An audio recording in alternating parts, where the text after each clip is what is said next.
ನಿಂಗಪ್ಪಣ ಹಿಂಗೆ ಬರ್ರಿ ಅಂದ್ರೆ ಎಲ್ಲರೂ ಸರ್ಕಾರ ಐತಿ ದಯಮಾಡಿ ಕೈ ಮುಗಿದು ಕೇಳ್ಕೊತೀವಿ.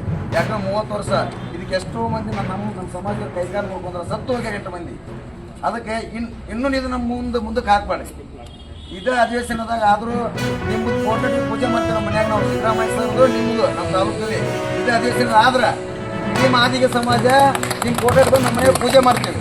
ಯಾಕಂದ್ರೆ ಅಷ್ಟು ನಮ್ಮಲ್ಲಿ ನಾಗಮೋಹನ್ ದಾಸ್ ಅವ್ರ ನೇತೃತ್ವದಲ್ಲಿ ಒಂದು ಸಮಿತಿ ಆಯಿತು.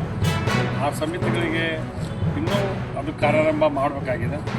ಒಂದು ಯಾವುದೇ ಒಳ ಮೀಸಲಾತಿ ಜಾರಿ ಮಾಡೋ ಪೂರ್ವದಲ್ಲಿ ಈಗಾಗಲೇ ಭಾಳ ದೊಡ್ಡ ಪ್ರಮಾಣದಲ್ಲಿ ಚರ್ಚೆಯಾಗಿ ಒಂದು ಅಂತಿಮ ಹಂತಕ್ಕೆ ಬಂದಿದೆ. ಆ ಅಂತಿಮ ಹಂತ ಸರ್ಕಾರ ತೆಗೆದುಕೊಂಡು ನಿಮ್ಮ ಪರವಾಗಿ ಧ್ವನಿ ಇರ್ತಕ್ಕಂಥ ಕರ್ತವ್ಯ, ಆ ಕರ್ತವ್ಯವನ್ನು ಮಾಡ್ತೀನಿ ಅನ್ನುವಂಥ ಮಾತನ್ನು ಹೇಳುವುದರೊಂದಿಗೆ ತಾವೇನು ಇವತ್ತು ಹೋರಾಟ ಮಾಡಕತ್ತೀರಿ, ನೀವು ನಿಮ್ಮ ಹಕ್ಕಿಗಾಗಿ ಮಾಡತ್ತೀರಿ ಹೊರತಾಗಿ ಬೇರೆ ಕೆಲಸ ಅಲ್ಲ. ನಿಮ್ಮ ಸಮಾಜಗಳಲ್ಲಿ ಕೆಲವು ಪರ ವಿರೋಧಗಳು ಕೆಲವು ಇದ್ದು, ನಿಮ್ಮ ಸಮಾಜ ನಿಮ್ಮದಲ್ಲ, ಬೇರೆ ಬೇರೆ ಸಂಘಟನೆಗಳಿಂದ ಇವತ್ತು ಎಲ್ಲ ಕಡೆ ಒಂದು ಕಡೆಯಾಗಿ ಕೊಡಬೇಕು ಅನ್ನುವಂಥ ತೀರ್ಮಾನಕ್ಕೆ ಆಗಲೇ ತೆಗೆದುಕೊಂಡಿದೆ. ಮೊನ್ನೆ ಸಂಪುಟ ಸಭೆಯಲ್ಲಿ ಕೂಡ ಇದ್ರ ಬಗ್ಗೆ ಚರ್ಚೆಯಾಗಿ ಒಂದು ಅಂತಿಮ ನಿರ್ಣಯ ಚರ್ಚೆಗೆ ಬರಲಿ.